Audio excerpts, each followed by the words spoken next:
Hey there! Are you ready to tap into the minds of exceptional authors and thought leaders?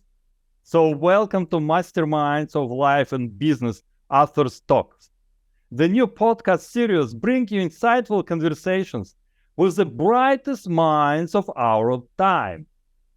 I'm Eisen, and together we will explore the wisdom, experience, and perspectives of authors who reshaped our understanding of life, science, and business.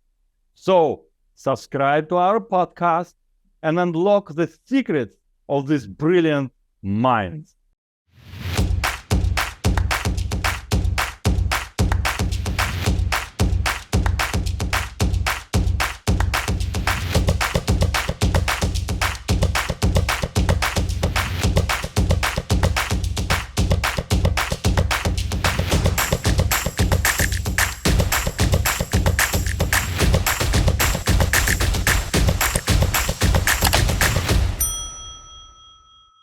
Hello, everybody. Today, we meet with amazing guy. His name is Harvey Castro. I think a lot of people know him very well because he is one of the most productive individuals I've met in my life. We're not going to talk today about his books but he wrote more than 5 books. We're going to talk about implications and any problem and maybe solutions that AI and its first representative ChatGPT could have in our society and could have in humanity. So please meet amazing Harvey Castro. Thanks for having me. Always a pleasure to talk to you. We always have great talks whenever we meet, so I appreciate your time. Thank you, Harvey, for joining us. And I really appreciate your time. I know you are very busy, and your time is very valuable because I think you are now writing another book, and we just interfere here. But we are going to talk today about interference. As you know, a new agent came to the scene. It's called AI agent. And how are we going to deal with this AI agent? What it will bring to us? How to find the good communication with this AI agent? In a recent lecture by Yuval Harari, he told us about some risk, which the most risk is intimate relationship that this agent could create with us, even we do not notice about it. So, I think we have to advance our education and education of new generation in a way how to deal with new agents, how to build ethical framework around communication with the new animal which play in our ground today. It's not conscious yet. It will be conscious in the future, but currently, in any case, it interfere our life and even impact of our life much more than we expect to accept. So please, Harvey, could you tell us more what you think about it? I think the main thing, I even tell my children this, we need to accept AI. The worst approach is to say, I don't want anything to do with it, and I'm going to close myself off to it. I think it's important to have an open mind. And because of my children, I just got married, and my stepson's 7 years old. He's a little young, but I'm already kind of putting the grounds for understanding AI. And let me give a quick example. In medicine, I'm a doctor. Every 72 days, the medical knowledge doubles. And so the amount of information that I'm responsible for is humongous. And so my worry is that, I'm at a residency, I have to keep up with training, but AI is giving me the tools to succeed. And you just mentioned it, I'm very productive. And honestly, my secret is I just use AI to help me. And I think it's important. I'm glad you're doing this. I think we need to discuss the good, the bad, and the unknown about AI. So let's keep going. Yeah, it's very interesting because you're a very good example of effective and efficient using AI. Not everybody can use it. Actually, I try to teach my kids to do it. They are not ready yet, but I hope it will come. So, what do you think? What new education should what elements of new education should be to challenge these new agents? Well, you said it perfect. I think every person that's trying to use AI, and I know I'm trying to teach my children, and they have different interests and they have different angles. I'm having to meet them halfway. I'm having to see what their interests are and then show them how to use AI. For example, I have a 16-year-old stepson, and he loves gaming and playing video games, and he likes making YouTube videos. And I said, you know what? I showed him an AI that you can put the lyrics of the AI, and he can pick his favorite rapper, and it pretends to be that rapper, and then it made a song. And so he's currently working on, I showed him the tool of making a YouTube video of his favorite video game, but then he's going to put AI voice that's using a rap to the lyrics of his video game. And he's so excited. And so I'm slowly showing him how to use Midjourney and how to use different things and how to use different video coding, because I'm teaching him how to use these tools, but he thinks it's just fun and whatever. But I know that he's 16. By the time he's 20, he's going to see this, and maybe this might become a tool that he's going to start making money from, because I know people won't know how to use this, and he will. Yeah, thank you. Very interesting. And what do you think about neuroplasticity? Because I think accepting new aging and communication with new AI agent requires a lot of neuroplasticity from humans. Yes. So what do you think? Which direction we have to advance our education to develop the better neuroplasticity? Yeah, that's a hard one. I love education. Obviously, I have an MD, I have an MBA, I have a BS, a BA. I have so many years of studying. And I say that not to brag, but just to say that I love knowledge. And so in my brain, I just want to be fed. I want more information, more information. And so we need to quantify. You and I are a different generation. Our kids are a different generation. And so the way they think, we need to modify AI and teach them these tools. And so to my earlier point, to make them go halfway or teach them, my worry with AI is that our traditional education system is so against AI, and a lot of them are saying, oh, this person cheated or they used AI.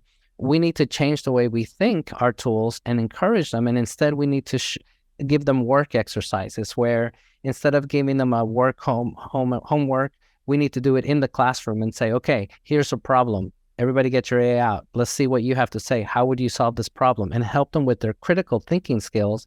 And not to say that this is replacing their mind. It's the human being and the AI together to give you more. And that is what we need to teach our children and our future. My biggest worry is the population in the world that's saying, I don't want anything to do with AI. I want it away from me. But they don't realize it's in their car, it's in their Siri, it's in their watch, it's in their phone. But they are saying, no, this ChatGPT, I want it far away. And instead of fighting it, I think they need to embrace it, become a leader in it so that they can dictate how to use it, to dictate this is the right way of using it. Because obviously there's ethical issues. We can go into hallucinations and the mistakes of AI, but big picture from a philosophical point of view, I think we need to teach our children. Yeah, and I think also I would like to add that emotional intelligence is very important dealing with AI, because it's very it's possible to just to leap into their AI direction and do not recognize in time some non-ethical stuff, cheating, or some third-party interest to influence on you. What do you think? How is possible to avoid, specifically if you're dealing in a somehow intimate way with ChatGPT? Yeah, that's a tough one. Because I see your point about the emotional intelligence, and with time, the more you use it, the more intimate you become used to it. And depending on what you're doing and how you're doing it, from an ethical point of view, it can be an issue because I can call out my teenager. He'll use it for homework, but he's using it more as a shortcut to get the assignment done, but he's not learning anything. And so he needs to use it more as a tool to improve his mind instead of to do his work.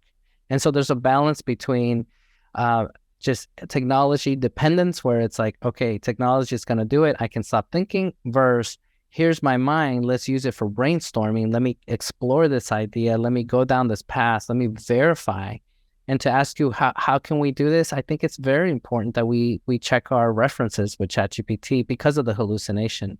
My biggest scare is ChatGPT can give you a half truth and half false, but in your mind, you read it, you're like, that looks good. And there's a conundrum. You go to ChatGPT to ask a question, but then you may not have the expertise to answer the question. And then to take this to another philosophical point, ChatGPT may grow, or not ChatGPT, just AI in general may get to such a high level that we can make an argument that no human in the world will be able to look at it and say this is right or wrong because it's just so advanced.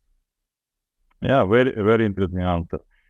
People ask me usually about what I think about if AI outperforms the human and maybe lead to extinction of the human race and consciousness in general.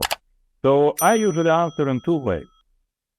If you think that our world is not 3D world plus time, and the fundamental world is conscious world, it will never get to extinction of consciousness. Maybe human race, but not consciousness in general. So all the time, AI will asymptotically just connect or growing asymptotically with growing of human race education toward, I call it ultimate knowledge. People call it God. I call it ultimate knowledge. So it just goes in parallel with human development and never cross this line. If we think that electrons and atoms create consciousness, and we see our world through our vacuum inside, because vacuum inside of everything, matter is only 1%, and all this stuff and other stuff is vacuum inside. In this case, sure, we'll get out of the world because consciousness is just creation by the brain. That's all. So dependent on answer of this question, dependent on the view of our world, you can answer this question and understand how humanity will be developing in the next thousands of years. Yeah, very powerful. I agree. Everything is kind of subjective. The eyes, how you see the world is basically, in my opinion, and the way I see the world is shaped on my experiences and what I've seen. But, to our children's defense, they haven't seen.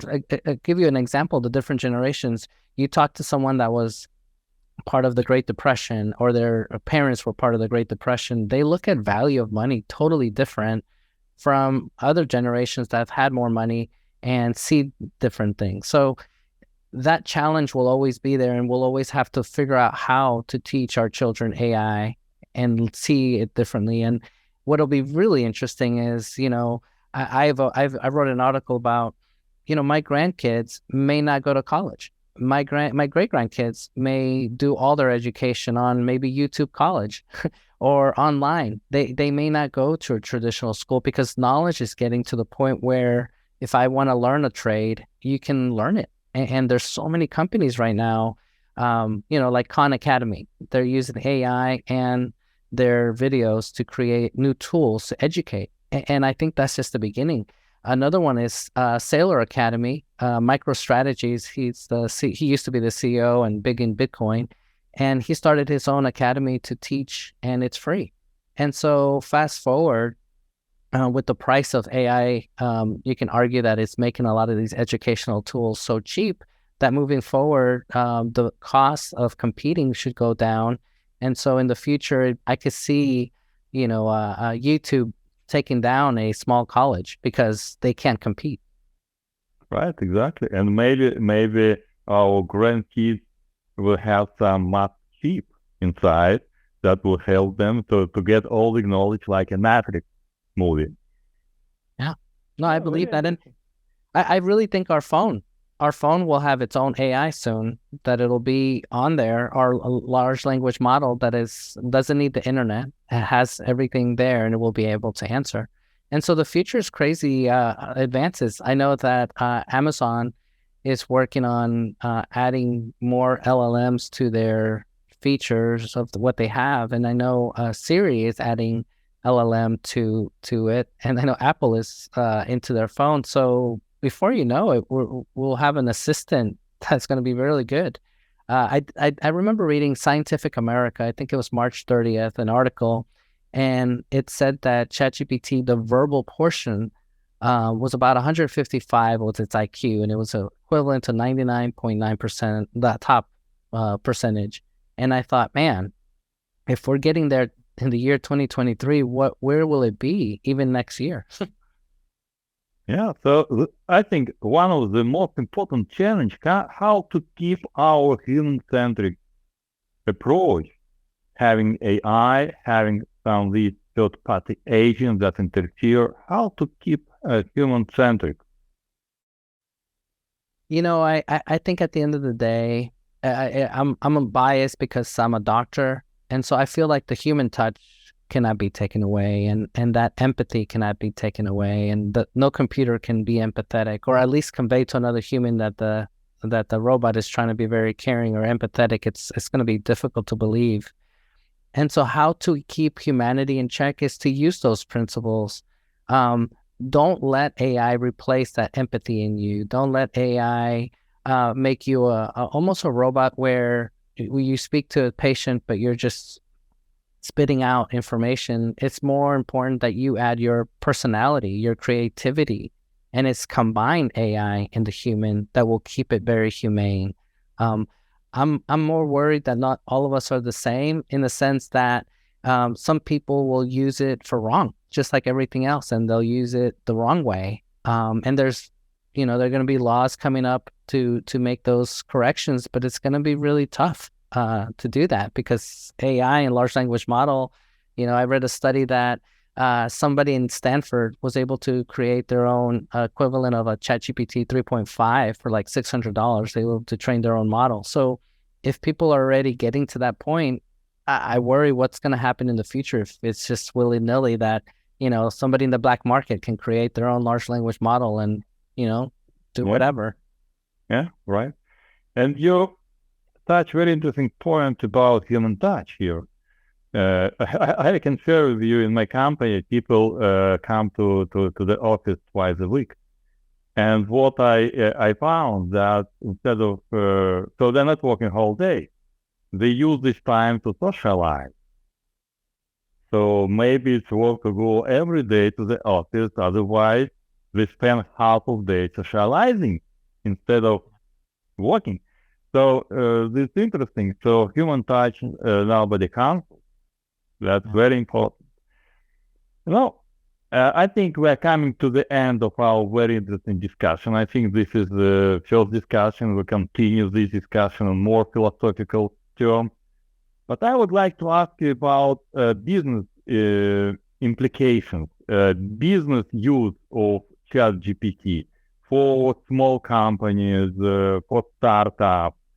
How do you see influence of ChatGPT and AI agents on business communication and creation of the business? So some business projection of the world of artificial intelligence. Yeah. I think it's going to be a huge role. I like looking at memes because a picture is worth 1,000 words, and a couple of months ago, I saw this funny picture, and it had a picture of a startup company, and it was just company X. And then it had the picture of a CEO, CFO, all the C-suite, but all it said was ChatGPT over and over. And I laughed, but I thought, it's probably true because, as a CEO, you're only as good as the people that you're working with. But if you have a strong, and I know I'm going to sound a little biased and crazy when I say this, but when you have a strong AI and you have the balance of having a human being, and like, for example, me, I've started over 30 companies. I have the experience in my mind of starting companies, but then I add the power of ChatGPT that has unlimited resources, and I know what questions to ask. I know what prompts to do. I think it's going to change the way I do business. And if that's just me, why not the other leaders around the world or other entrepreneurs? Because now, if they have a finance question or if they have a marketing question, they can use that experience. And if they don't have any, they can help mold it. And I think 3.5 is okay, but I think ChatGPT 4, and let's not even talk about them, Bard, and there's Claude, there's all these other AIs coming out that I think in the near future will be able to do so much for our company. My son, he wants to be an entrepreneur, and he told me, "Hey, Dad, I'm starting a power wash company." And he told me how he's going to do it. He said he's going to go knock on people's doors, but he asked ChatGPT to give him the best persuasive way to talk to people and how to say it and what angle and their script and going back and forth, and then help him with the business plan. And I thought, not bad, 19 years old. That's really good, because if he keeps doing that, by the time, in his 20s, 30s, he's going to have this down. Amazing. I know you are getting to release a new book, right? Yes. Could you tell me just a couple of words about your new book and beyond? What are you going to do next? So, this was just like a mini glimpse, just like a starter ebook. And all it is the goal is just to show how AI could help in healthcare, how it could change in the clinical world. And we talk about virtual reality, and we talk about ChatGPT and other AIs and how it could morph the future of a clinic. And we just created, it's only like 30, 40 pages. But the goal was just to kind of put that thought into people's mind to say, this is how it's being used. This is the future. Other projects that I'm working on in the future, I love education. I love teaching. So I'm actually thinking of starting my own just AI course in business, ironically, because I feel like there's a need on how to use these tools, how to be a leader in business and using this. So those are things that I'm already looking at, creating my own curriculum, and I started outlining and seeing what levels how far I want to teach. But I think there's a definitely need for this. Thank you, Harvey. Thank you very much. Harvey Castro, entrepreneur, physician, author, I don't know, most productive guy in our world. Thank you very much for this amazing discussion. Honor being here. Thank you so much. I appreciate you.